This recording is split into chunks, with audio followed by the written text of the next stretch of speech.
बसदा, तेरी विच बसदा, तेरी उंगली पड़ के तेरे संग चलदा।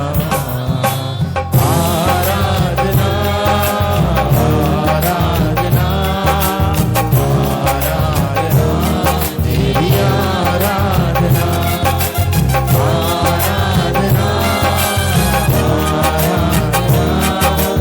आराधना तेरी आराधना। अपने चरणों विच यीशु सानू दे के तू पनाह, सारा जग करदा सजदा, तेरे मेरा चला। अपने चरणों विच यीशु सानू दे के तू पनाह, सारा जग करदा सजदा, देख के तेरा चला। आराधना आराधना आराधना, तेरी आराधना आराधना आराधना आराधना, तेरी आराधना। तेरे कर्म के मैं दुनिया में भूल जाऊं,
उतरा उतरा उतरा उतरा उतरा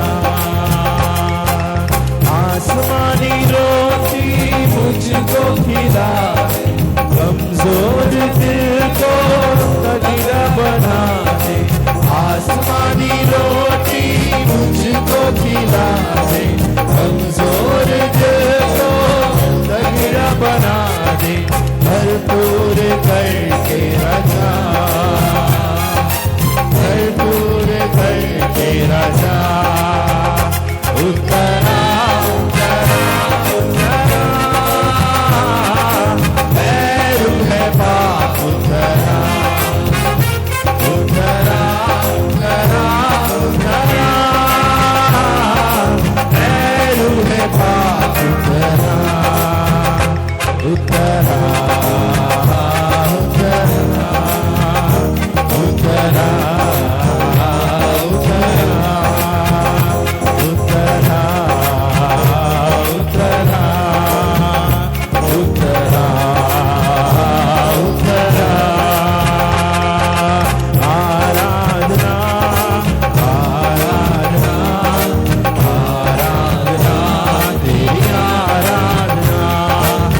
तेरे धन्यवाद और महिमा करते हैं। योग्य योग्य योग्य योग्य स्तुति की योग्य स्तुति की योग्य सर्वशक्तिमान सर्वशक्तिमान सर्वशक्तिमान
Hallelujah, hallelujah, hallelujah. धन्यवाद धन्यवाद धन्यवाद धन्यवाद धन्यवाद धन्यवाद धन्यवाद धन्यवाद. Praise the Lord Jesus. Hallelujah. Jesus धन्यवाद धन्यवाद. Hallelujah. Oh shalom.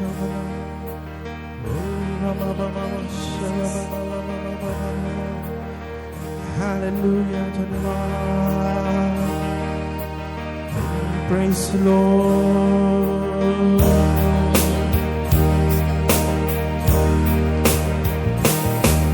अब्राहम का प्रभु, इसहाक का प्रभु, याकूब का प्रभु तू मेरा है।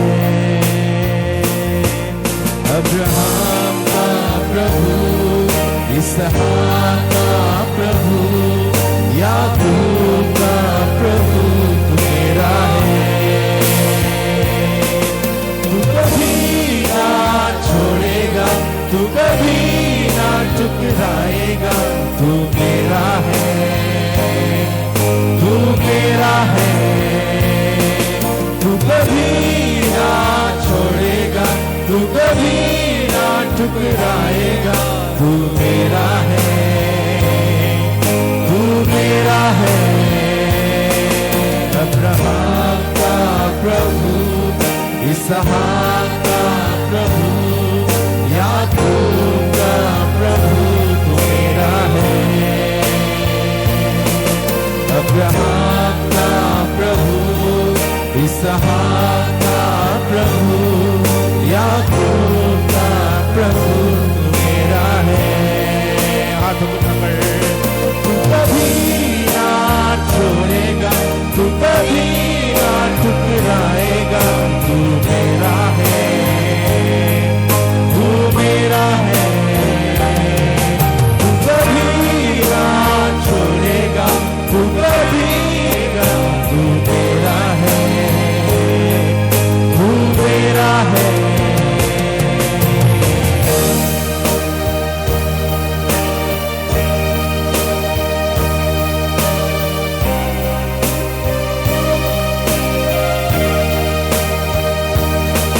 जिसके हाथ में मेरा कल, जिसके हाथ में मेरा और आने वाला कल जो मेरा है। जिसके हाथ में मेरा कल, जिसके हाथ में मेरा और आने वाला कल मेरा है। तू कभी ना छोड़ेगा, तू कभी ना ठुकराएगा, तू मेरा है, तू मेरा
कभी ना छोड़ने वाला खुदावन, हमारे जीवन के हर एक परिस्थितियों में साथ रहकर हमें चलाने वाला सर, मैं तेरा संग संग रहकर मैं तुझे आगे बढ़ाऊंगा कहने वाला, हमारे जीवन में हर पल साथ रहने वाला उस खुदावंत के हम आराधना और धन्यवाद करते हैं।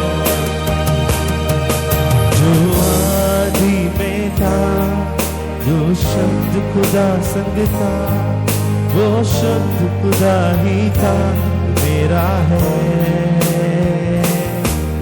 जो आदि में था, जो शब्द खुदा संग था, वो शब्द खुदा ही था, वो मेरा है। तू कभी ना छोड़ेगा, तू कभी ना ठुकराएगा, तू मेरा है, तू मेरा है। तू कभी ना छोड़ेगा, तू कभी ना ठुकराएगा, तू मेरा है, तू मेरा है। अब्राहम का प्रभु, इसहाक का प्रभु, याकूब का प्रभु, तू मेरा है। अब्राहम का प्रभु, इसहाक का प्रभु, याकूब का प्रभु क्या है। तू कभी ना छोड़ेगा, तू कभी ना ठुकराएगा, तू मेरा है, तू मेरा है। तू कभी ना छोड़ेगा, तू कभी ना ठुकराएगा, तू मेरा है, तू मेरा है। ना छोड़ेगा, तू कभी ना ठुकराएगा, तू मेरा है,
हम प्रार्थना करें, हमारे आंखों को बंद करेंगे, मिलकर हम खुदावंद को धन्यवाद और महिमा करेंगे। प्रेज़ लॉर्ड, उस सामर्थ्य परमेश्वर को, जलाली खुदावंद का नाम को ऊंचा करेंगे। आइए हम प्रार्थना करें। हमारे बीच में सोनू भाई प्रार्थना में अगुवाई करेंगे। Hallelujah, hallelujah. धन्यवाद धन्यवाद धन्यवाद जीते खुदावन राजा प्रभु जी, धन्यवाद कहते हैं पिता परमेश्वर पिता, इस सुंदर समय के लिए प्रभु जी हम धन्यवाद कहते हैं राजा, इस सुंदर दिन के लिए प्रभु जी हम धन्यवाद कहते हैं खुदा राजा प्रभु जी। प्यारे पिता परमेश्वर, हम धन्यवाद कहते हैं राजा कि पिता परमेश्वर आपने हमारी इस कलीसिया के हर एक परिवार। हालेलुया। पहला कोरिन्थी 3:16, क्या तुम नहीं जानते हो कि तुम परमेश्वर का मंदिर हो, परमेश्वर की आत्मा तुम में वास करता है। प्रेज़ द लॉर्ड, सुंदर वचन के लिए मैं प्रभु को मैं धन्यवाद देता हूं। क्या तुम नहीं जानते हो कि तुम परमेश्वर का मंदिर हो और परमेश्वर के आत्मा तुम में वास करता है। हालेलुया। हमारे छुटकारा इसी वचन में है, आपके जीवन की चंगाई इसी वचन में आपको मिल सकती है।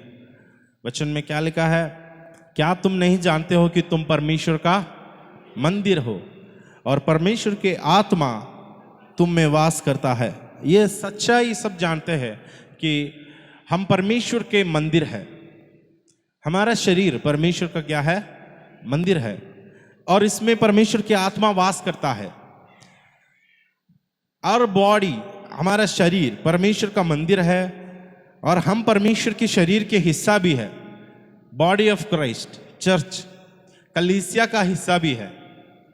हम चर्च के सदस्य भी है और हमारा शरीर परमेश्वर का मंदिर भी है। इतनी बड़ी आशीष और सौभाग्य प्रभु ने हम सबको दिया है कि आपका और मेरा शरीर में परमेश्वर, जो पूरा जगत को सब कुछ बनाने वाला, हमारे अंदर वास करना पसंद किया है। हमारे अंदर, हमारे भीतर वास करता है। हमारे लाइफ के छुटकारा वहां से शुरू होती है जब इस सच्चाई को आप गहराई से जानोगे और ग्रहण करोगे कि मेरा इस शरीर में जो नश्वर है, कुछ समय के बाद ये मर मिट जाने वाली है, मगर इसी शरीर में जब तक मैं इस संसार में जीऊंगा तब तक परमेश्वर की आत्मा मेरे अंदर है, और मरने के बाद भी पवित्र आत्मा मुझे नहीं छोड़ता है, मुझे मेरा शरीर को रूप बदल देता है। क्या कर देता है? रूप बदल देता है। नया शरीर में मैं प्रवेश कर सकता हूं, नया रूप में मैं बदल सकता हूं, जिसको ट्रांसफिगरेशन, रूपांतरण, या हम मसीह में आते समय बदल जाना कहा जाता है। तो पवित्र आत्मा आपके और मेरे अंदर वास करते हैं। इस शरीर मेरा नहीं, परमेश्वर का है। इस शरीर परमेश्वर का मंदिर है। परमेश्वर का मंदिर में किसी भी प्रकार की तकलीफ, किसी भी प्रकार की बीमारी का स्थान नहीं है। परमेश्वर का शरीर में क्या नहीं है? कोई भी प्रकार की बीमारी का, कोई भी प्रकार की तकलीफ का जगह नहीं है, क्योंकि मेरे शरीर में परमेश्वर रहता है। तो मुझे यह बात जानना है, मेरे छुटकारा, इसलिए मैंने बोला आपका छुटकारा इसी में है कि आपको यह सच्चाई को दिल खोलकर ग्रहण करना है कि हाँ, मैं प्रभु का मंदिर हूं, मैं प्रभु के मंदिर हूं, मेरा शरीर परमेश्वर का मंदिर है।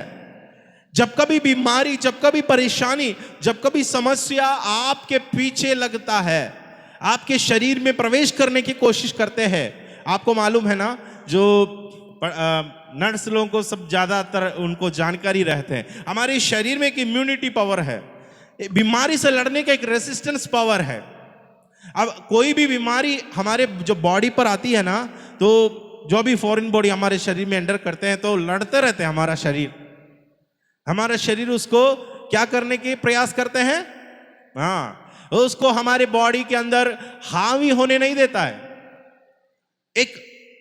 कई सारे लोगों के शरीर में इम्यूनिटी कम रहती है और रेसिस्टेंस पावर कम रहने के कारण उसके 1 किलोमीटर दूर में भी कोई चीखने से यहां पर चीखना चालू हो जाता है, क्योंकि वो बीमारी जल्दी इनके अंदर असर कर देते हैं, क्योंकि उसको इम्यूनिटी पावर बहुत कम है। मौसम जस्ट बदल गया, तुरंत सर्दी पकड़ा, उसके शरीर का इम्यूनिटी बहुत कम है। एक बार बुखार आया, अगला हफ्ता फिर से बुखार। बार बार ये अटैक हो रहा है क्योंकि इम्यूनिटी वीक हो गया और जो बॉडी, जो शरीर के अंदर जो हमारे परमेश्वर ने जो बनाया है और जो इम्यून सिस्टम है और वो कमजोर पड़ गया। जिसके अंदर वो मजबूत रहते हैं उसके पास 1-2 बार नहीं 10 बार भी छींको, मुश्किल से उनको सर्दी पकड़ेगा। क्यों? उसके अंदर अच्छा हेल्दी है, वो इम्यूनिटी में बहुत स्ट्रांग है, मजबूत है। आपके शरीर में इम्यूनिटी पावर है जिससे रोग से लड़ सकता है। मसीहों को मैं बताना चाहता हूं हमारे शरीर में ना केवल इम्यूनिटी पावर है, पवित्र आत्मा का सामर्थ्य भी है। इम्यूनिटी पावर से रोगों से लड़ सकता है, पवित्र आत्मा के सामर्थ्य से किस चीज से नहीं लड़ सकता? अब बताए, इम्यूनिटी पावर से अगर शरीर में आने वाली रोगों को रोक सकते हैं, इम्यूनिटी पावर लड़ने की प्रयास करते हैं, तो हमारे अंदर जो पवित्र आत्मा का पावर है, वचन में लिखा है जब इस सामर्थ को तुम पाओगे, पावर लिखा है सामर्थ को, तो इम्यूनिटी से भी बढ़कर एक पावर हमारा और मेरा और आपका शरीर में वास करता है। इस चीज को पहचानना है। बीमारी आते वक्त आपको यह प्रार्थना करना है, बीमारी आते समय आपको यह कबूलना है, बीमारी आते समय आपको यह कन्फेस करना है, बीमारी आते समय यह रिब्यूक करना है, डांटना है। बीमारी को यह बोलना है ये मेरा परमेश्वर का मंदिर है। परमेश्वर का मंदिर में कोई बीमारी का जगह नहीं है। हालेलुया। कितने लोग विश्वास करते मेरे शरीर में बीमारी राज नहीं कर सकता है? विश्वास से कबूलोगे तो वो हो जाता है, विश्वास से आप बोलोगे तो वो हो जाएगा। अब अपना यहाँ पर दलवीर की मम्मी सुमित्रा आंटी को मैं बोलना चाहता हूँ, आप कबूलो, विश्वास से बोलना कि मेरा शरीर परमेश्वर का क्या है? मंदिर है। चंगाई परमेश्वर की ओर से अपने आप हमारा शरीर में उतरने वाला है। शरीर परमेश्वर का मंदिर है, ये सच्चाई को हमको कबूलना है, अपना शरीर को प्रभु को देना है। अब मेरे सवाल यह है, हमारा शरीर पवित्र आत्मा का या परमेश्वर का मंदिर कब बनता है?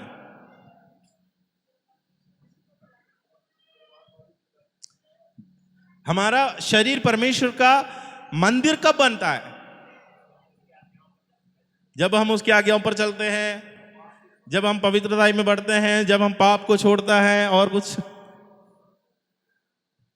हमारे शरीर पवित्र आत्मा का मंदिर कब बनता है या परमेश्वर का मंदिर कब बनता है?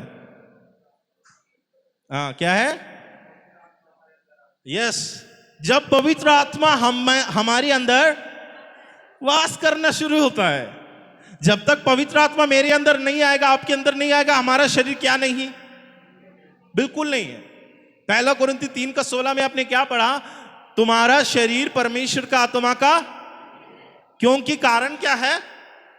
परमेश्वर की आत्मा, परमेश्वर की आत्मा वास करता है। जहां परमेश्वर की आत्मा वास करता है वहां पर तकलीफ नहीं होगी।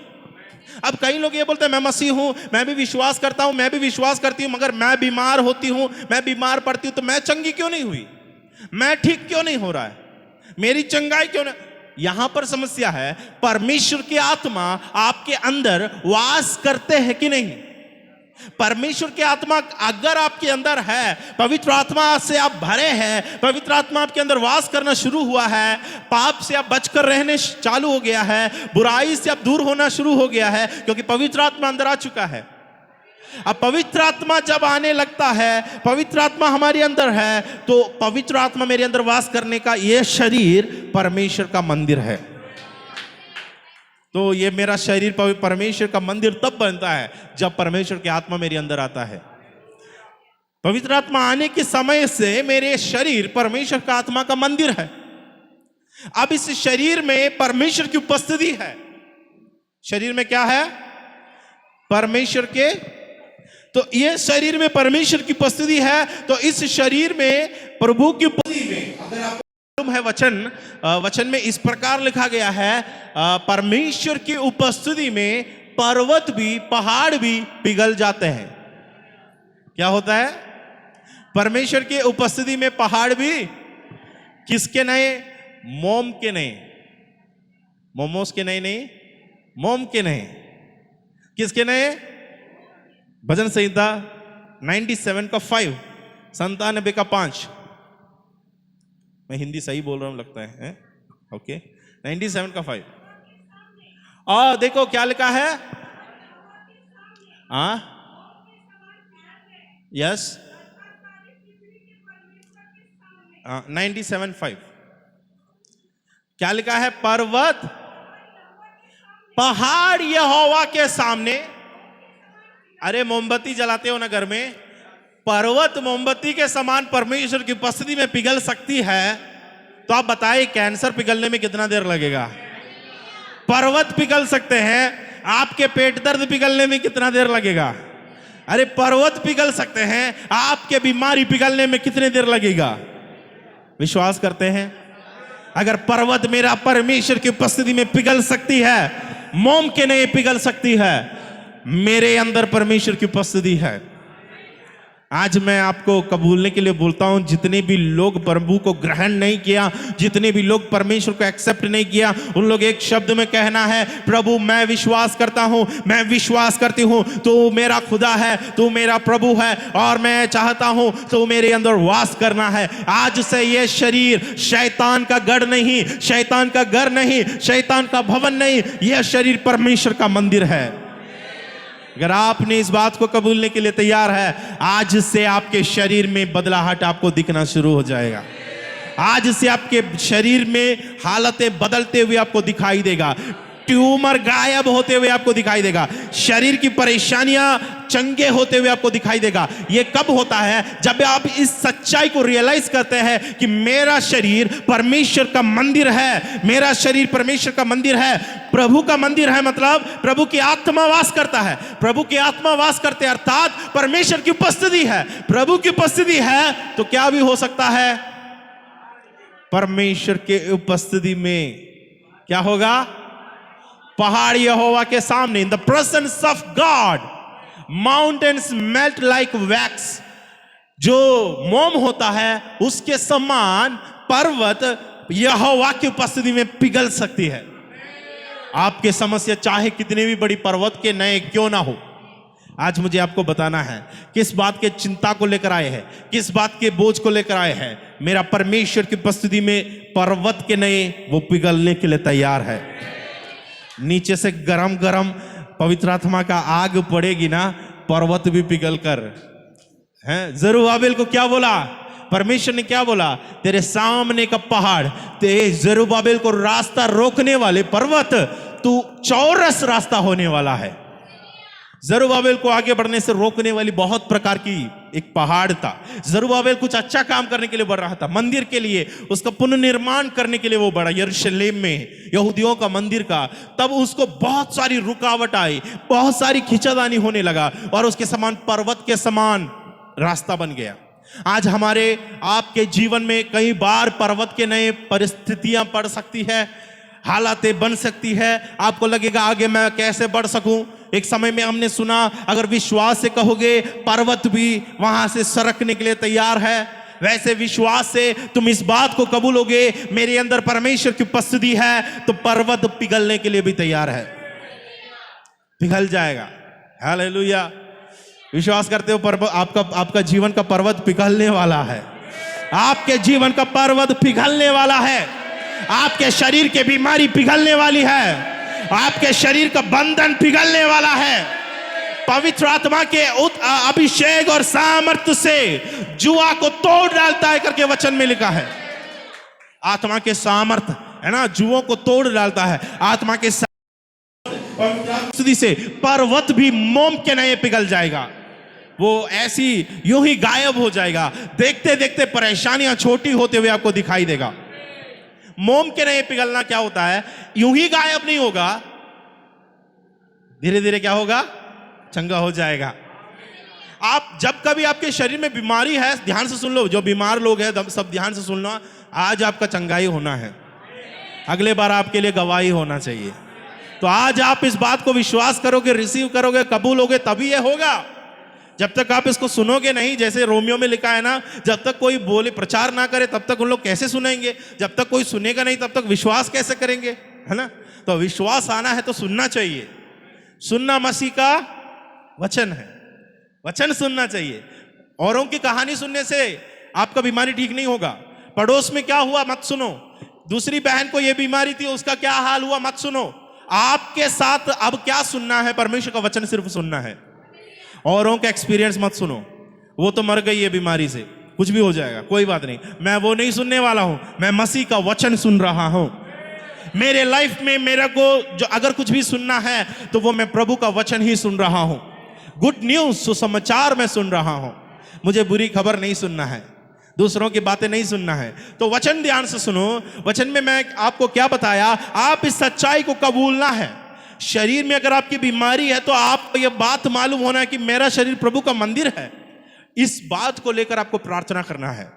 मेरा शरीर परमेश्वर का मंदिर है, मेरा शरीर में पवित्र आत्मा वास करता है। उसके लिए आपने प्रभु के लिए सौंपा, अपने जीवन को सौंपना है, समर्पण करना है। एक पल की बात है, यह हजारों साल की बात नहीं, 25 वर्ष की बात नहीं कि मसीह में आगे बढ़ना मतलब यह नहीं। प्रभु के लिए जीवन देना मतलब एक पल की बात है, एक पल की बात। वो दिल से जो निर्णय, सख्त निर्णय जो लेता है, वह निर्णय जिंदगी भर बना रह सकता है। तो अगर आपका निर्णय कायम रहेगा, बना रहेगा, चंगाई आपका है, छुटकारा आपका है।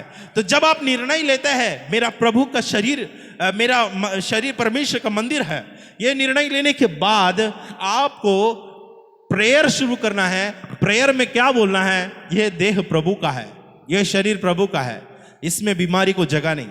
देखो यीशु मसीह जैसे पतरस के घर में आए, पतरस की वहां पर लिखा है सांस बुखार से पीड़ित थी। किस चीज से? ज्वर, एक बुखार से पीड़ित थी। हम होते तो बोलता कि कोई भी एक टैबलेट ले लेना, जल्दी ठीक हो जाएगा। बुखार तो ऐसी बीमारी है तो एक हफ्ते में वो ऐसी ठीक हो जाता है। चाहिए तो एक पैरासिटामोल लो, सिटामोल लो, कुछ भी खाओ, दवाई ले ले, सब ठीक हो जाएगा। हम ऐसा बोलते हैं। मगर यीशु मसीह उस घर में प्रवेश किया। अब देखो यीशु मसीह जिस घर में है, उस घर में बीमारी यीशु मसीह को पसंद नहीं आता। हालेलुया। जिस घर में यीशु है वहां पर बीमारी को यीशु मसीह जगह नहीं देगा। यीशु मसीह जिस घर में है, उस घर में यीशु मसीह को बीमारी पसंद नहीं आएगी। तो यीशु मसीह ने क्या किया? उस पतरस की जो भी मां है उसके हाथ को पकड़ा और बोला उठो। जैसे यीशु मसीह उसको पकड़ा, उसको छुआ, उसके बीमार झट से उतर गई। वो ज्वर की आत्मा उसको छोड़ दिया, एक ही पल में चंगी हो गई और जाकर यीशु मसीह की सेवा करने लगी। क्या करने लगी? आपको प्रभु क्यों चंगा करता है? आपको किसका सेवा करना है? पति का सेवा नहीं करना है। किसका सेवा करना है? परमेश्वर का सेवा करना है। आपको अपने बच्चे का सेवा के लिए प्रभु खड़ा नहीं किया, आपको प्रभु की सेवा के लिए खड़ा किया। आपको परमेश्वर चंगाई इसलिए देता है। कई लोगों को लगता है मुझे प्रभु ने इसलिए खड़ा किया, मुझे अपना परिवार को, बीवी बच्चे को देखना पड़ता है? उसी के लिए खड़ा नहीं किया। परमेश्वर ने आपको खड़ा इसलिए किया, प्रभु की सेवा करना है। जो कुछ प्रभु की सेवा में लैकिंग है, कमी है, घटी है, कमजोरी है, उसको पूरा करने के लिए प्रभु आपको चुना है। जहां पर जिस चीज की जरूरत है आपके इलाके में, आपके परिवार में, आपके रिश्तेदारों में, हम नहीं घुस सकते हैं मगर आप जा सकते हैं।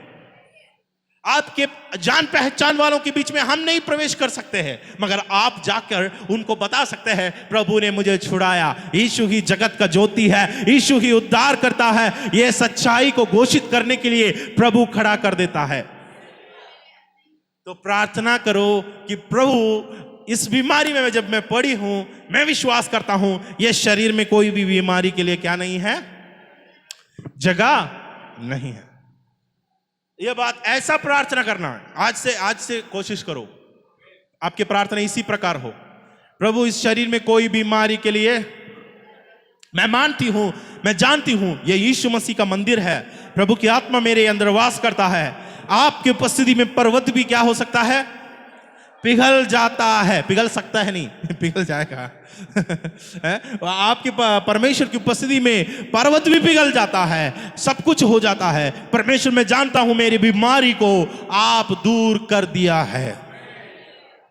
एक एक क्षण में लक्षण नहीं दिखता है। मैंने फिर से बोला आपको, एक ही पल में लक्षण नहीं दिखेगा। बीमारी को आप डांटते हैं, बच्चे तक आपका बात नहीं मानते एक ही बार में। 10 बार बुलाने से बच्चा आता है, तो 10 बार बोलने से बीमारी जाएगी। खुद की बच्चे को 10 बार बुलाने से आपके पास आते हैं भाई। बाप उसको 1-2 बार बुलाए प्यार से, नहीं आया, फिर से थोड़ा सा आंग बढ़ा के बुलाया, फिर से गुस्से में आवाज को बदल दिया है, फिर भी बच्चा आने का नामो निशान नहीं है, तो बाप के हाथ में कुछ सामान आ जाते हैं।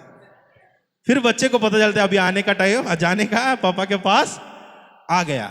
यही बीमारी को भी पता चल जाएगा। आप एक बार बोलोगे ना, वो प्यार से आपकी प्रार्थना है, हो बीमारी तुम चले जा, वो बीमारी नहीं सुनने वाला है। 2-3 बार तुम बोलोगे ना, वो बीमारी नहीं मानने वाला है। आपको ये बात डांटना है और बोलना है, यीशु मसीह के नाम से ये मेरा देह परमेश्वर का मंदिर है, इसमें बीमारी को मैं अलाउ नहीं करूंगा। इस शरीर में कोई भी दुष्ट आत्मा को, कोई भी श्राप को मेरा परिवार में, मेरे घर में मैं अनुमति नहीं दूंगा। जिस वक्त आप ये डांटना शुरू करेगा, लक्षण दिखेगा, चंगाई आपके जीवन में होते हुए आपको नजर आएगा। हालेलुया। वचन में लिखा है, क्या तुम नहीं जानते कि तुम्हारा शरीर परमेश्वर की आत्मा का मंदिर है। तो शरीर को क्या नहीं करना चाहिए? नाश नहीं करना चाहिए। अब शरीर को नाश कर सकता है कुछ बातें, मेरा फोकस आज उसी में है। थोड़ा सा हम अपना प्रैक्टिकल लाइफ में जाएंगे। शरीर को, आपका शरीर को बीमारी नाश नहीं कर सकती है। ध्यान से सुन लेना, आपके शरीर को शैतान नाश नहीं कर सकता है। आपके शरीर को कोई भी श्राप या पड़ोस के जादू टोना नाश नहीं कर सकता है। दुष्टात्मा नाश नहीं कर सकता है। दुष्टात्मा आपके शरीर के अंदर है, यीशु मसीह के नाम से आज नहीं तो कल उसको छोड़ना ही है। बीमारी आपके शरीर में है, आज नहीं तो कल आप यीशु के नाम से डांटोगी तो वो छोड़ेगा ही। श्राप है वो टूटेगा, शैतान भाग जाएगा। मगर शरीर को नाश कौन कर सकता है? कौन कर सकता है? कौन शरीर को नाश कर सकता है? इस मंदिर को कौन नाश कर सकता है? 2 कोरिन्थी 6 अध्याय में आएंगे।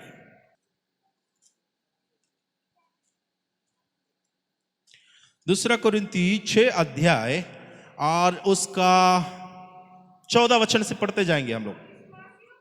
अविश्वासियों के साथ असमान जुए में ना जूतो,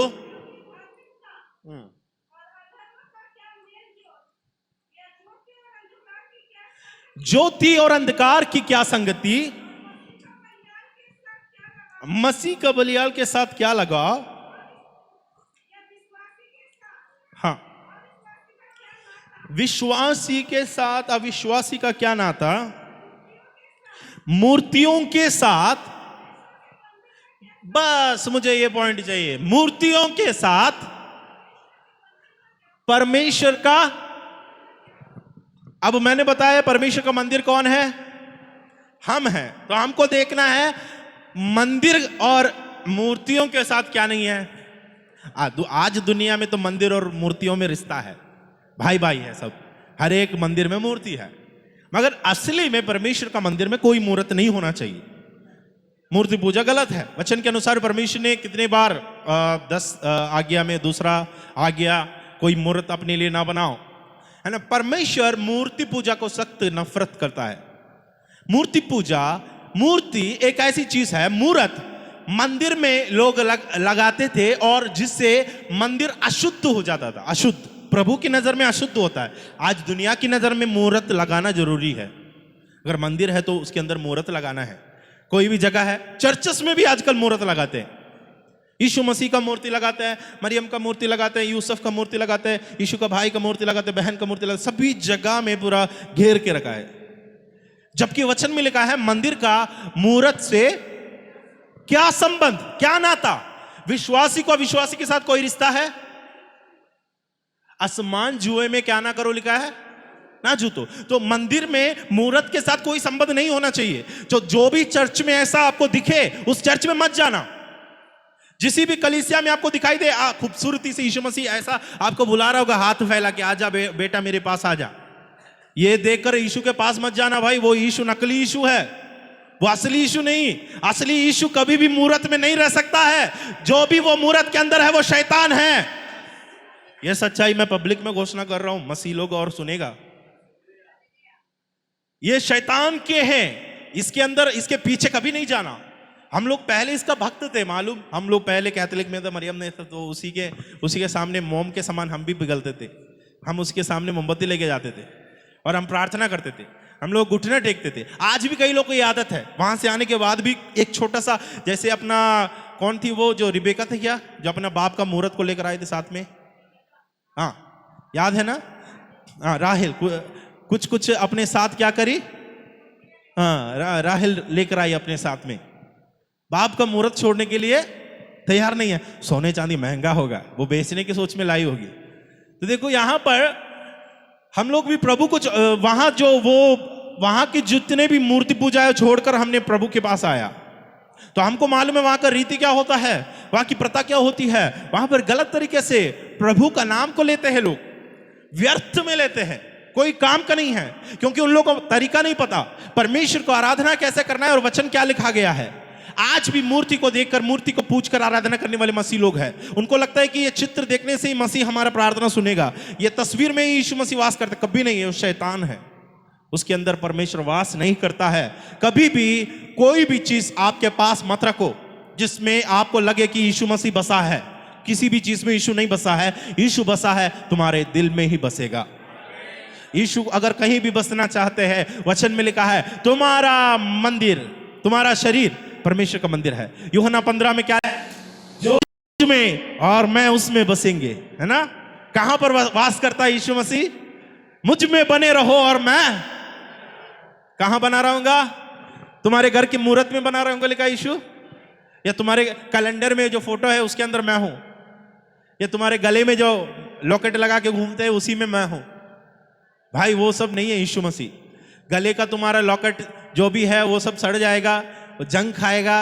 यीशु मसीह में कभी भी जंग नहीं लग सकता है। तुम्हारा मूर्त सड़ने वाली मूर्त है, मार्केट में 50 रुपए में बिकने वाली है।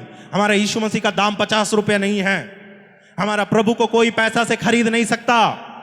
तो वचन में लिखा है मूर्त और मंदिर के बीच क्या क्या संबंध है, क्या रिश्ता है। क्योंकि जीवते परमेश्वर का मंदिर हम हैं। पौलुस कहता है मूर्ति और मंदिर के साथ क्या नाता, क्या रिश्ता। वो अगर मूर्ति मंदिर के अंदर घुस गया तो मंदिर अशुद्ध हो गया। विश्वासी अविश्वासी के साथ रिश्ता बना दिया, आपकी जिंदगी डूब जाएगी, पक्का है। कई बहन लोग जाकर एकदम मोहब्बत प्यार में पहले क्या बोलते हैं मालूम है, मसीह में उसको जीतूंगा ये बोलकर अन्य जाति से जाकर शादी कर लेते हैं। बाद में वो बहन खुद मसीह में नहीं रहती है, वो दूसरा कोई है, उसके आज अता पता ही नहीं रहते हैं। पहले क्या गवाही देते हैं, मैंने अन्य जाति से इसलिए शादी किया, उसको भी मैं प्रभु में लाना चाहती हूं। भाई आत्मा जीतने के लिए शादी करने वाली ऐसा सुसमाचारक लोग भी दुनिया में हैं, जो लोगों को उद्धार के लिए अन्य जातियों से शादी करते हैं। अच्छी बात है, अगर आपको कृपा मिली है, अनुग्रह मिली। देखो सामरी स्त्री 6 लोगों से शादी किया करके लिखा है, एक भी उद्धार पाते हुए मुझे नजर नहीं आया है। उसने सुलेमान कितना किया, सुलेमान एक बड़ा कलीसिया खोलने के लिए विचार किया, 700 बीवी से शादी किया। एक भी बीवी उनके चर्च में बैठा जिस मंदिर उसने बनाया था, सभी बीवी लोगों ने इसको कहां लेकर गया, मिस्र देश के उनके कुल देवता के पास। भाई ये तो परमेश्वर के लिए मंदिर बनाने वाला बंदा है, इसका मंदिर में एक भी बीवी प्रवेश नहीं किया। 700 लोग इसको लेकर गया, डोरी खींच वाला देखिए ना, रस्सी वाला, 700 एक पक्ष में एक उस तरफ, खींचता रहेगा, कितना आएगा इस तरफ, आपको लगता है आएंगे, वो सब आपको वहां ले जाएंगे। यिर्मयाह को परमेश्वर ने कहा तुम उनके पक्ष नहीं फेरोगे, वे तेरा पक्ष फेरेगा। वो तब होता है जब परमेश्वर की आत्मा की अगुवाई आपके अंदर होती है। मान के चलो आपने विश्वास किया वाला है और आपका पति या पत्नी अन्य जाति में है, आपकी कोई गलती नहीं, आपने जानबूझकर नहीं किया, आपने प्रभु को अभी रिसीव किया, अभी पाया, और आपका पति या पत्नी अविश्वासी है, उसमें आपका कोई कसूर नहीं, कोई गलती नहीं। मगर उन लोगों के लिए वायदा है, प्रभु ने यिर्मयाह को कहा वे तुम्हारे पक्ष फेरने वाले हैं। कैसे? तुम्हारी चाल चलन के द्वारा, तुम्हारी प्रार्थना के द्वारा, तुम्हारे उपवास के द्वारा, तुम्हारा वचन पढ़ने के द्वारा, तुम्हारे लेन देन के द्वारा, बातचीत के द्वारा वे मसीह की ओर फेरेंगे। तुमको वहां फेरना नहीं पड़ेगा। वो उन लोगों के लिए है जिन लोग प्रार्थना करने वाले हैं, अपने पति के लिए, पत्नी के लिए, अपने बच्चों के लिए। अगर अपनी पत्नी खो गई, अपनी बच्चा खो गई, अपने पति खो गया, तो आपको क्या करना चाहिए? निराश नहीं होना, प्रार्थना में घुटना टेकना है।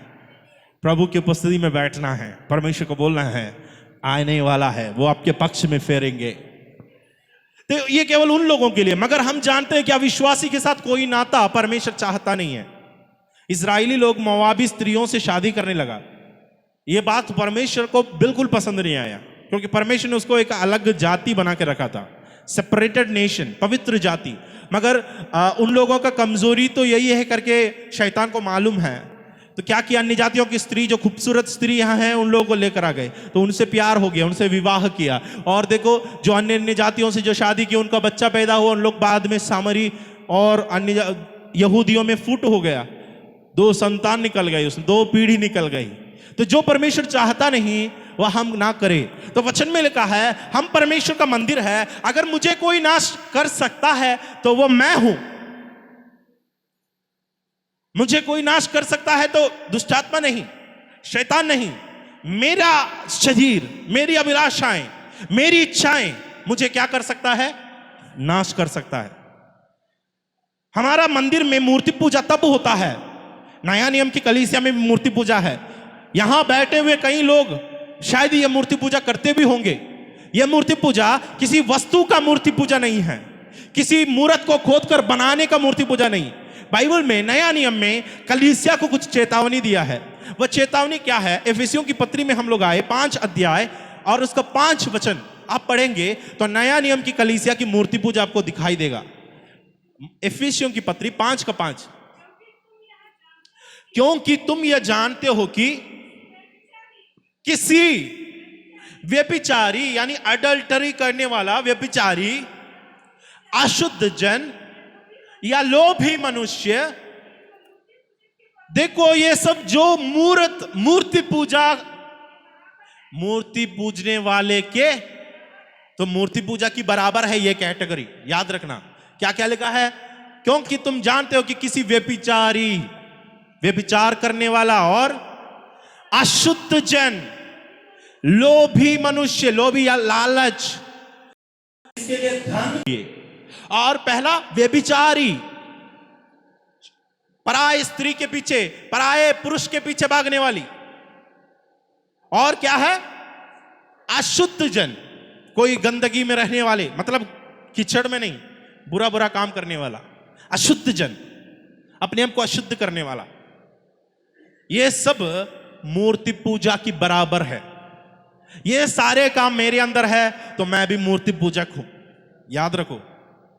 ये सब मेरे अंदर अगर है तो मैं कौन हूं? मैं भी मूर्ति पूजक हूं। आप पूछ सकते हैं मुझसे, मैंने तो कोई मूर्ति नहीं बनाया, मैंने तो किसी मूर्त के सामने घुटना नहीं टेका, ये सब बात में हम तो एकदम बराबर, एकदम परफेक्ट है। हम किसी मूर्त के सामने घुटना नहीं टेकते, हम किसी मूर्त को दंडवत करके उसका पूजा नहीं करते, हमने सब छोड़ दिया। मगर यह काम हमने छोड़ा है कि नहीं, जो मूर्ति पूजा के बराबर है। यह काम क्या है? व्यभिचार, अशुद्ध काम, लोभी, लालची, ये करने वाले मूर्ति पूजा के बराबर है। ये सारे काम हमें क्या कर सकता है? हमारा शरीर को नाश कर सकता है, प्रभु का मंदिर को नाश कर सकता है, परमेश्वर का नाम मंदिर को अशुद्ध कर सकता है। परमेश्वर का मंदिर में अगर मूर्ति ला दिया जाए, पुराना नियम में यरूशलेम मंदिर को अशुद्ध करने के लिए सुअर को और मूर्तों को लेकर आकर उसमें रखता था। यहोवा की उपस्थिति वहीं से गायब हो जाता है। परमेश्वर बोलता है मैं इनके बीच में नहीं रहूंगा, क्योंकि परमेश्वर अशुद्ध बातों में नहीं रह सकता है। जब आप इन पापों में बने रहोगे, आपके लाइफ इन पापों में एडिक्ट हो जाएगा, आप भी गंदे आदतों के पीछे जाने लगेगा। याद रखो, तुम यीशु मसीह के नाम से 10 नहीं 100 बार भी डांटो, बीमारी नहीं छोड़ेगा, कर्ज का बंधन नहीं टूटेगा, श्राप का बंधन नहीं खुलेगा, कुछ भी फर्क नहीं आएगा। कारण क्या है? तुम्हारा शरीर को तुमने क्या किया? तुम्हारा शरीर को तुमने क्या किया? हेलो, शरीर को किसने, कौन क्या किया? हमने नाश किया। कैसे? पाप के द्वारा, मूर्ति पूजा के द्वारा। कुलूसियों की पत्री 3 का 5,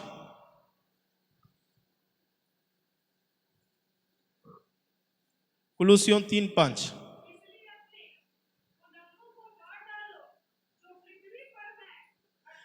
क्या लिखा है? इसलिए अपने उन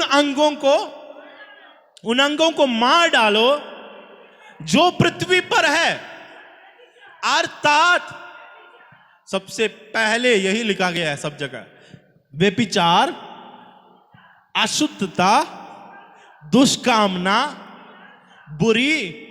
बुरी लालसा और लोभ को खासकर मूर्ति पूजा में जोड़ा गया है।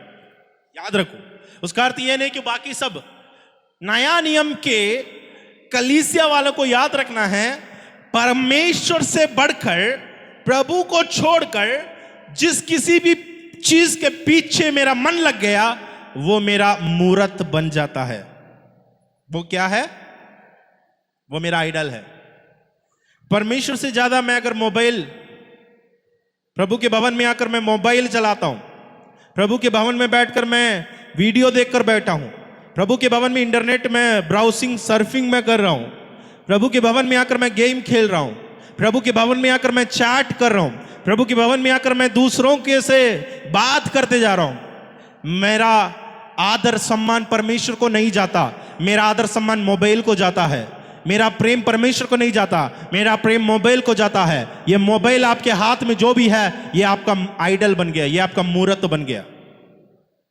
ऐसा सब कुछ है।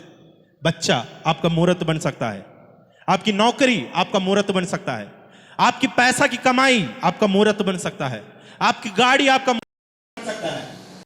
किसी भी चीज में परमेश्वर से बढ़कर आपने समय दिया है, ध्यान दिया है, प्यार किया है, ये सब आपका क्या बन सकता है? मूर्त बन सकता है। ये सब मूर्ति बन सकता है। इसलिए परमेश्वर चाहता नहीं अब्राहम इसहाक से ज्यादा प्यार करे परमेश्वर से बढ़कर। इसलिए परमेश्वर नहीं चाहते कि अपने भक्त लोग प्रभु से बढ़कर और चीजों से प्यार करे, और चीजों से मोहब्बत करे। बिल्कुल नहीं। प्रभु के लिए आपका प्यार, आपकी मोहब्बत होना चाहिए, नहीं तो वह सारी चीज आपका मूर्त है, आइडल है। बाइबल में दो शब्द खास ध्यान देना है, एक आइडोलेटरी है, मूर्ति पूजा, दूसरा अडल्टरी है, व्यभिचार। दोनों मिलता जुलता शब्द है। एक आइडोलेटरी यानी मूर्ति पूजा, आइडल्स बनाना, मूर्ति पूजा, दूसरा अडल्टरी यानी व्यभिचार। व्यभिचार और मूर्ति पूजा दोनों इन कनेक्शन विद इस संसार के साथ जोड़ा गया है। संसार की वस्तुओं से प्रेम करना मूर्ति पूजा है। यूहन्ना की पत्री, पहला पत्री में आए, मैं आपको वहां से वचन से मैं पढ़ाता हूं। पहला यूहन्ना 5:21। यूहन्ना ने क्या बोला? पहला यूहन्ना 5:21। हाँ, नो, हे बाल को अपने आप को अभी मूर्तों की जगह में लिख दो, आप अपने आप को व्यभिचार से बचा कर रखो, अपने आप से लोभ, पैसा के लोभ से बचा कर रखो, अपने आप को बुरी लालसाओं से बचा कर रखो, अपने आप को अशुद्ध कामों से क्या करो? बचा कर रखो। अब इसका 2:21 पढ़ो तो और क्लियर हो जाएगा आपको। 2 अध्याय और इसका 21, सॉरी 2:15। हाँ, यहां पर लिखा गया है मूर्ति पूजा तुमने ना तो संसार से, ना संसार की वस्तुओं से, याद रखो, संसार और संसार की वस्तुओं से प्रेम ना रखो। वो लड़का तुम्हें बुलाएगा, या लड़की तुम्हें इशारा दिखाएगी, वहां से दारू बट्टी से वहां पर आवाज आएगा, यहां पर और पाप तुम्हें दिखाई देगा। तुम ना तो संसार से और संसार की वस्तुओं से प्रेम रखो। यदि कोई संसार से प्रेम रखता है तो उसमें क्या नहीं? पिता का, अर्थात उनके अंदर पवित्र आत्मा नहीं। क्यों? रोमियो की पत्री में लिखा है प्रभु का, परमेश्वर का प्रेम उनके द्वारा दिया गया पवित्र आत्मा के द्वारा हमारे मनों में डाला गया है। यह सबके बीच में कनेक्शन है, याद रखो। मैं ऐसी नहीं बोल रहा हूं। क्या है? जिसके अंदर पिता का प्रेम नहीं, उसका अर्थ है उसके अंदर पवित्र आत्मा नहीं। क्योंकि रोमियो की पत्री में है, वहां लिखा है परमेश्वर ने जो आत्मा हमें दिया, जिसके द्वारा प्रभु का प्रेम हमारे अंदर दिखाया है, प्रभु का प्रेम हमारे अंदर डाला है, तो पवित्र आत्मा के द्वारा वो प्रेम मेरे अंदर आया है। अब वो पवित्र आत्मा मेरे अंदर नहीं तो मैं व्यभिचार करने जाऊंगा। अब मैं वो पवित्र आत्मा मेरे अंदर नहीं है तो मैं किसी भी लड़का के पीछे भाग जाऊंगा, किसी भी लड़की के पीछे मैं भाग जाऊंगी, मैं कोई भी गंदा काम मैं कर लूंगा, मैं कोई भी अशुद्ध काम मैं कर लूंगा, मैं पैसा कमाने के लिए किसी का भी टांग खींचने के लिए तैयार हो जाऊंगा, पैसा लोभ के लिए मैं किसी का भी बुरे काम करने के लिए मैं तैयार हो जाऊंगा। कारण मेरे अंदर पिता का प्रेम नहीं, मेरे अंदर परमेश्वर से प्रेम नहीं, मेरे अंदर पवित्र आत्मा नहीं। अगर आपके अंदर परमेश्वर की आत्मा वास नहीं करता है तो आप परमेश्वर का मंदिर कभी नहीं बन सकता। चाहे आप यहां पर इस भवन के अंदर आप प्रवेश कर सकती है, आप बैठकर प्रभु की आराधना कर सकती है, फिर भी जिस बातों की वायदा परमेश्वर के वचन में लिखा है उनमें से एक भी वायदा आपके लाइफ में पूरा नहीं होगा, क्योंकि आप परमेश्वर का मंदिर नहीं बनते हैं। आप अशुद्ध कामों के पीछे भागते हैं, बुरे बुरे काम करने के लिए इच्छुक है। जो पति नहीं उसके साथ घूम रहे हैं, जो पत्नी नहीं उसको खिला रही है, अपनी बीवी भूखे पड़ी है। एक बार एक भाई पेट्रोल भरने आया, कार में बीबी को लेकर साथ में पेट्रोल डालने आया। तो पेट्रोल पंप में जो मालिक ना एक नया कैमरा लिया था। उस समय में बहुत पुरानी बात है, उस जमाने में कैमरा बोलने से बहुत बड़ी बात है भाई। वो कैमरा को देख रहे थे ना, मजा आया। तो अचानक एक गाड़ी वाला आया, बोला कि पेट्रोल डालना है। तो उसने क्या किया, हाथ में तो कैमरा था, बोल के कैमरा गाड़ी पर रखी और पेट्रोल डाल दी। पेट्रोल डालने के बाद ये गाड़ी वाला तो गाड़ी निकाल के गया और कैमरा भी उसी में गए। तब इसको याद आया, अरे भाई मेरा कैमरा तो नया वाला कैमरा तो वो लेके गया। कुछ देर के बाद वो गाड़ी वाला लौट कर आया, बोला भाई मेरे गाड़ी में से देखो, ऐसे ये कैमरा तो मेरा नहीं है ना इसकी है ना, ये कैमरा आपका है क्या? इतनी वफादार, इतना ईमानदार। उसने बोला अरे भाई ऐसे मैं कोई वफादार कोई ईमानदार को अभी तक जिंदगी में नहीं देखा हूं। आपके साथ मुझे एक फोटो खींचना है, आपके साथ मुझे एक फोटो खींचना है, क्योंकि मैं इसको बताऊंगा, क्योंकि ऐसे वफादार लोग बहुत कम है। ये भाई बोलते हैं भाई नहीं नहीं नहीं मेरा फोटो मत खींचो, है ना, मैं जो भी किया है मैं नहीं चाहता हूं लोगों को पता चल जाए। इसने बोला नहीं नहीं नहीं, आपका एक फोटो मेरे को याद के लिए एक फोटो चाहिए। ये बहुत जिद में बोलते नहीं नहीं नहीं खींचना। बाद में जाके उसका कान में क्या बोलता है, मेरा मत खींचना भाई, मेरे साथ में जो है वो मेरी बीवी नहीं है, जिसको मैं लेकर घूम रहा हूं ये मेरा बीवी नहीं है। आप ये फोटो खींच के किसी में शेयर कर दोगे, बाद में मेरा सर पर। एक में वफादार है, दूसरे में एक काम में तो वफादार निकल गया, मगर अगले काम में वो कैसा है। यही होता है जिसमें हम ज्यादा वफादार है, हमको लगता है हाँ मैं तो सही हूं, मगर दूसरा साइड हम नहीं देखते हैं। वहां पर हम कुछ और गंदा काम करते हैं, वहां पर कुछ और बुराई हम कर रहे हैं। हम किसी से अपनी पति पत्नी होने के बावजूद भी बुरा काम अगर आप करते हैं, याद रखो मैं मसीह की देह से बोल रहा हूं, मैं अन्य जातियों को नहीं बोल रहा हूं, मैं चर्च को इसलिए बोलता हूं क्योंकि आप परमेश्वर का मंदिर। बार बार बीमारी क्यों पड़ती है शरीर में, बार बार तकलीफ आपके घर में क्यों नहीं है, क्यों आते रहते हैं, क्यों जाते नहीं? याद रखो क्योंकि हमारा नियत हमारे लाइफ स्टाइल को बदलना है, हमारे जीवन को बदलना है। मैं परमेश्वर का मंदिर हूं तो उस हिसाब से मुझे चलना है, उस हिसाब से मुझे रहना है, उस हिसाब से मुझे करना है। यह ऐसा नहीं कि मैं खुली किताब हूं, कोई भी मेरी जिंदगी में आ जाए किताब पढ़ ले चले जाए। ऐसे तुम करते रहोगे तुम अशुद्ध हो जाओगे, तुम्हारे अंदर परमेश्वर की आत्मा वास नहीं करेगा। यह थोड़ी सी कठिन बात है। चंगाई चाहिए कि नहीं, छुटकारा चाहिए, उसके लिए यही इलाज है। तो सबसे पहले आपको यह बात जानना है कि मेरा शरीर परमेश्वर का क्या है, मंदिर है, और इस मंदिर को मैं अशुद्ध नहीं कर सकता। मूर्ति पूजा से मंदिर को कोई लेन देन नहीं। मूर्ति पूजा क्या है, वचन में लिखा है संसार से प्रेम ना करो। व्यभिचार क्या है, याकूब 4:4, हे देखो क्या ही नाम दिया गया है, हे व्यभिचारिणियों क्या तुम नहीं जानते कि, मैंने बोला ना व्यभिचार और मूर्ति पूजा, आइडल्टरी और अडल्टरी, ये दोनों संसार के रिलेशन में बताया गया है, संसार से कनेक्शन किया गया है। व्यभिचार मतलब क्या है? आत्मिक व्यभिचार यहां पर लिखा गया। शारीरिक रूप में जो पराये पुरुष के साथ रहना, पति होने के बावजूद दूसरा पति के पास जाना, पत्नी होने के बावजूद दूसरा बीवी के साथ, दूसरा औरत के साथ जाना, यह व्यभिचार कहलाता है दुनिया में। लेकिन आत्मिक लोगों से मैं बात करूं, आत्मिक व्यभिचार क्या होता है? परमेश्वर को छोड़कर संसार की चीजों के पीछे लगे रहना। अपनी बीवी को छोड़कर दूसरे के पास तुम गए, उसको व्यभिचार कहा। तो आत्मिक व्यभिचार क्या है? अपने ईश्वर, अपने परमेश्वर को, उससे बढ़कर तुम किसी दूसरी चीज से प्यार करते हैं, किसी दूसरे चीज के लिए मोहब्बत करते हैं। पैसा कमाने के लिए चर्च नहीं आते हैं, ड्यूटी है संडे के दिन।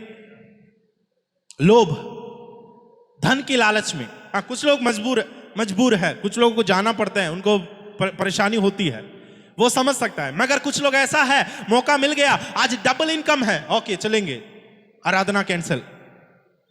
आज शादी है, वो भी बहुत अच्छे रेस्टोरेंट, बहुत अच्छी होटल में रखा गया है, बहुत धनी लोग हैं, ठीक है जाएंगे, भर पेट खाना खा के आएंगे। अब पता चल रहा है, कुछ लोगों का ईश्वर उनका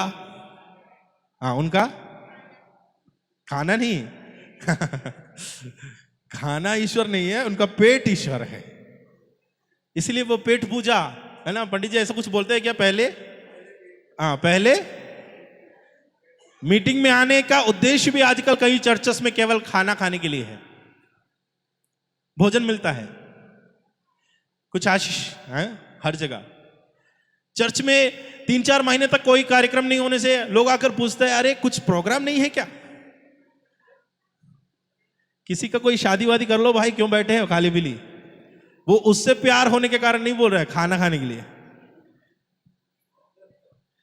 तो लोगों को हमेशा मौज मस्ती, शरीर, पेट, इसी में उनका जिंदगी है। इसलिए शादी पार्टी में जाने में लोग ज्यादा पसंद करते हैं, चर्च जाने से भी बढ़कर। फास्टिंग प्रेयर में कितने कम लोग आते हैं, शादी में कितना अधिक लोग आते हैं। यह सब का वजह क्या है? कुछ लोगों का पेट उनका ईश्वर है, और कुछ लोगों का धन उनका क्या है? ईश्वर है। यीशु ने कहा तुम 2 स्वामी की सेवा, तो यीशु परमेश्वर है, तो धन भी वहां पर कौन है? ईश्वर है। इसलिए 2 स्वामी है, 2 मास्टर है, ये दोनों का सेवा तुम नहीं कर सकते, एक को छोड़ना तो पड़ेगा।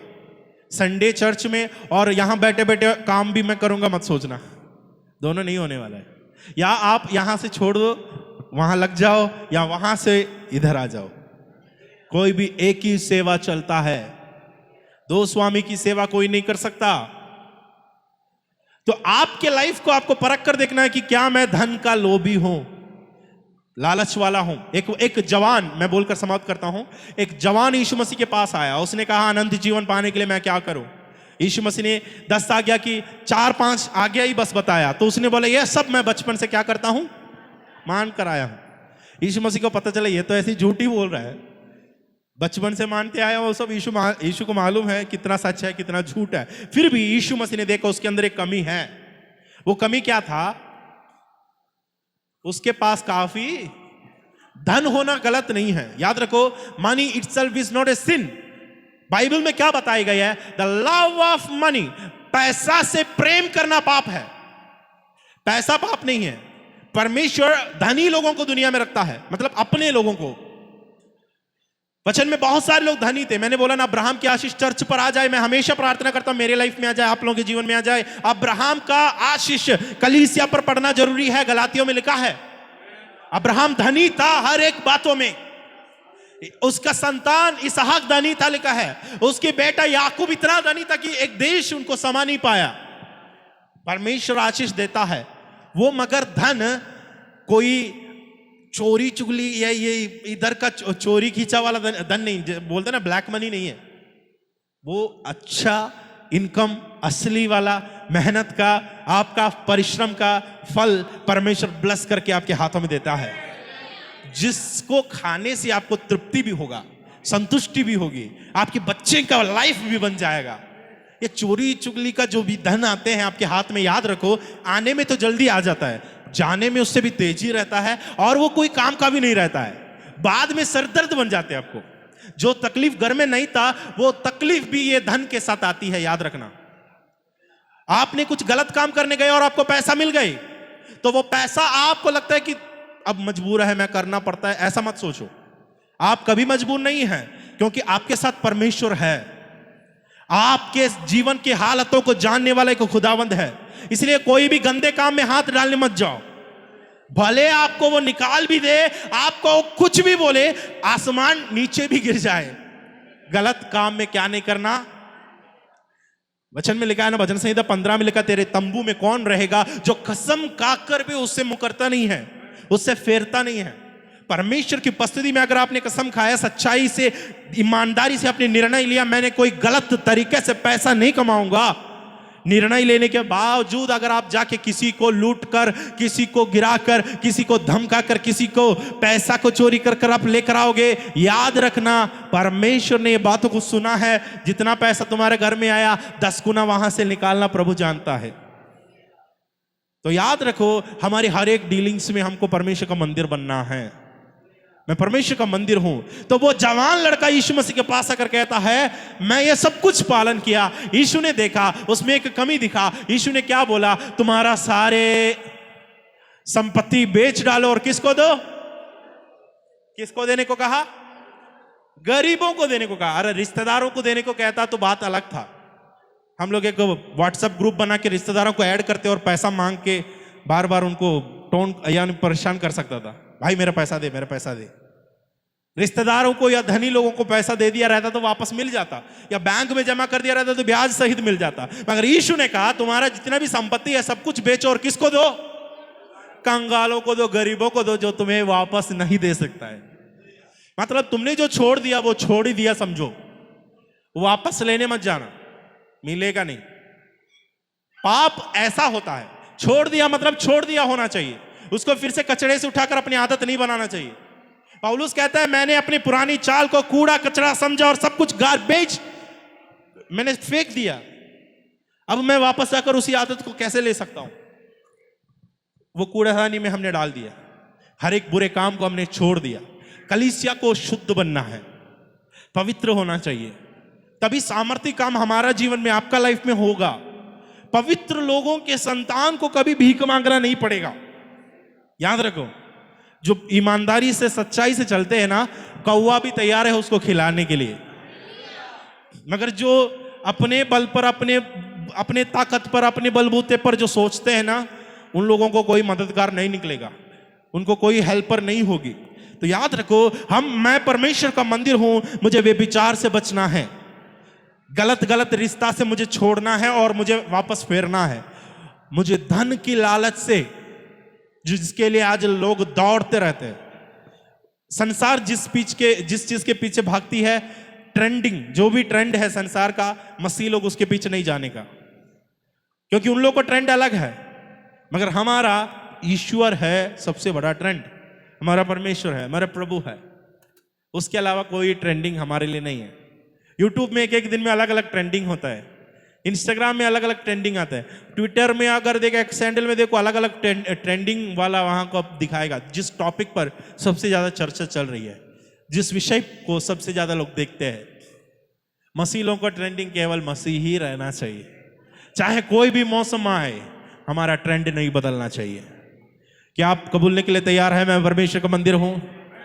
अब कितने लोग बोलेंगे, यह मंदिर के साथ कोई अशुद्ध काम नहीं होगा, यह मंदिर के साथ कोई सांसारिक समझौता मैं नहीं करने वाला हूं, क्योंकि मैं परमेश्वर का मंदिर हूं। अगर इस सच्चाई में आप चलने लगेगा, आपको एक मच्छर भी आपको काटेगा तो भी आपको देखो उसका असर नहीं होने देगा, क्योंकि आपका शरीर परमेश्वर की आत्मा का मंदिर है और इसके अंदर ऐसी सामर्थ्य बहती है, इसके अंदर ऐसा शक्ति है जो आपके अंदर वास करता है। बीमारियां दूर से डर जाएगी, तकलीफें उनको मालूम हो जाएगा, इसके अंदर मैं प्रवेश नहीं कर सकता हूं, क्योंकि यह पवित्र मंदिर है, यह पवित्र जगह है, इसके अंदर मैं नहीं छू सकता हूं। आप अपने आंखों को एक पल के लिए बंद करिए, अपने लाइफ को समर्पण करिए। आज सुने गए संदेश के सामने क्या आप अपने लाइफ को समर्पण कर सकती है? एक पल, अगर आप बीमार है, यीशु मसीह के नाम से आप अपने हाथ बीमारी की जगह पर बढ़ाएं। कलीसिया में परमेश्वर का अद्भुत काम करेंगे प्रभु अपने जीवन में, आपके लाइफ में एक सामर्थ्य काम करने के लिए। क्या आप कबूल सकते हैं कि मेरा शरीर परमेश्वर का मंदिर है, इसमें परमेश्वर की आत्मा वास करता है और मैं किसी अशुद्ध काम के लिए इस मंदिर को यूज नहीं करूंगा। किसी भी प्रकार की मूर्ति पूजा के लिए, किसी भी प्रकार की गंदा काम के लिए मैं इस शरीर को काम इस्तेमाल नहीं करूंगा। मेरा शरीर परमेश्वर का आत्मा का मंदिर है, प्रभु की आत्मा मुझ में वास करता है, इसलिए अशुद्धताई से अलग हो जाओ। मैं उनमें बसूंगा और उनके पिता कहलाऊंगा, मैं उनके भीतर रहूंगा, मैं उनके घर में वास करूंगा। परमेश्वर चाहता है कि आपके अंदर वास करे, प्रभु को इच्छा है कि आपके घर में आए। परमेश्वर की उपस्थिति जहां है वहां आनंद है, प्रभु की उपस्थिति जहां है वहां रोग नहीं है, प्रभु की उपस्थिति जहां है वहां पर हर एक बाधा, हर एक पहाड़ पिघल सकती है। आपके परिवार में, आपके घर में वो खुदा आना चाहते हैं। क्या आप समर्पण करने के लिए तैयार है? खुदावंदे, मैं तेरे हाथों में प्रभु जी हालेलुया लोगों को समर्पण करता हूं। परमेश्वर पिता, हमारा शरीर प्रभु जी हालेलुया आपका मंदिर पवित्रताई के साथ बनाए रखने में सहायता कर खुदा। प्रभु जी उपस्थित सभी लोगों को आपके हाथों में देते हैं। प्रभु जी आपके वचन के द्वारा उनसे बातें किया, धन्यवाद खुदावंदे। हम पवित्रताई में आगे बढ़ने में सहायता कर, हर एक भूल चूक, हर एक अपराध, हर एक पाप को क्षमा कर।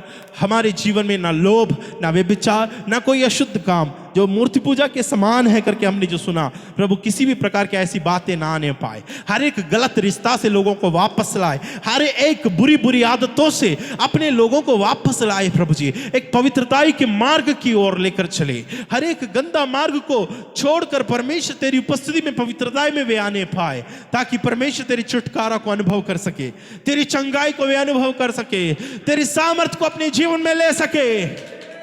तेरे हालेलुया आत्मा की पावर, तेरी आत्मा की सामर्थ परमेश्वर उनके द्वारा कईयों पर कार्य कर सके, कई लोगों तक फैल सके, कईयों का जीवन के लिए छुटकारा बन सके।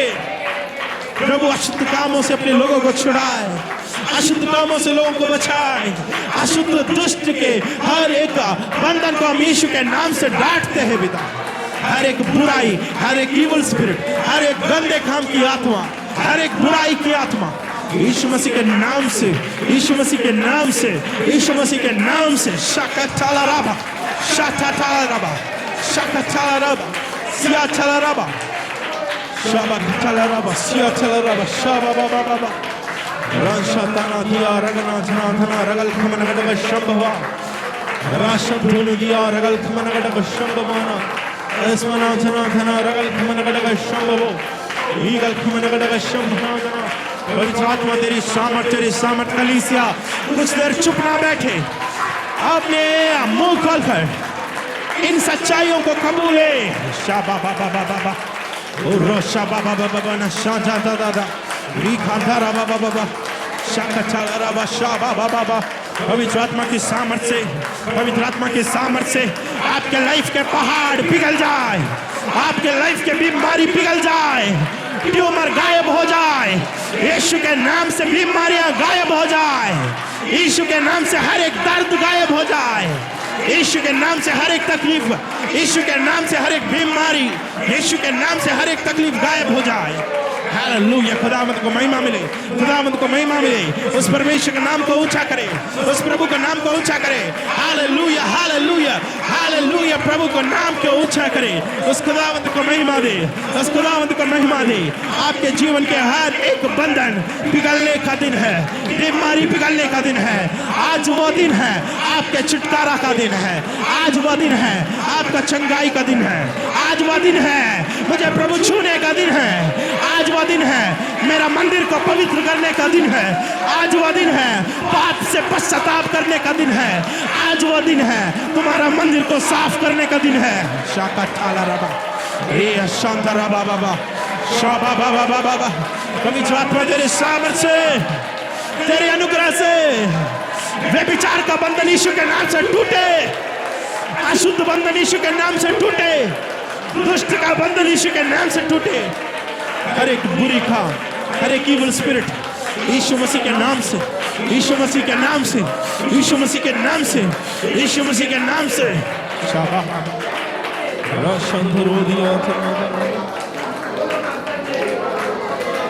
हालेलुया।